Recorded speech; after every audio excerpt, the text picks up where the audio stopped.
day wax yi nga xam ne day tax a mucc ba noppi am yiwu àdduna ak alaxira rawante na wërsëg wu lew a lew mu ne bokk na ci yooya julli gi yor yor sàmmonte julli gi yor yor yonante bi nee na day tax nga am wërsëg tàggoog ñàkk julli gu bokkut ak yor yor itam noonu la mel mboolem julli naafile yi loo ci baril di sàmmonteeg moom rek day tax nga tàggoog ñàkk barile wërsëg lu bokkut ak nag tuyaabay alaxira ja yonent bi nee woon Abu Hurayra del farlu ci julli te di ko digal sa waa kër ndax boo farloo ci julli te di ko digal sa waa kër ngeen bokk di sàmmonteeg julli juróom ak xeeti julli naafile yi yàlla dalay andil wërsëg woo xam ne sax foogoo ko woon yaag sa njaboot bokk na ci tax a mucc tey tax am lépp loo bëgg nga taxoo am njàpp saa yoo tojlee daldi jàppaat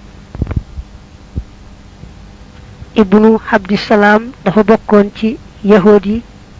walbatiku dugg ci lislaam mu ne fekk naa ci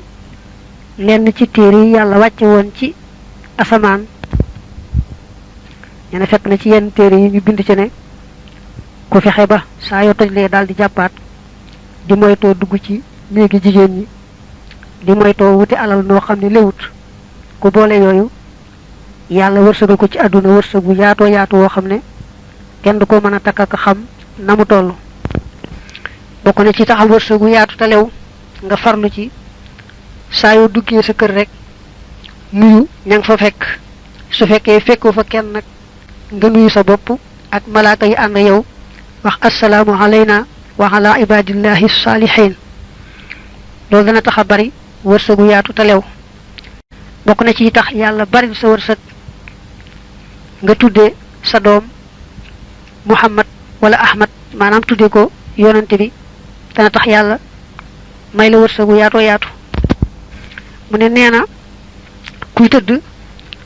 jàng aw saar ci alquran foofu nag moom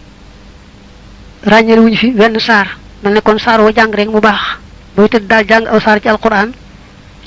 yàlla dalay booleeg malaaka moo xam ne moo lay sàmm ba dara du la mën a lor ba ngay yeewu daañu tàmm nag booy tëdd nga jàng fatiha ak kursiyu ak lixlaas ak falaq ak naasi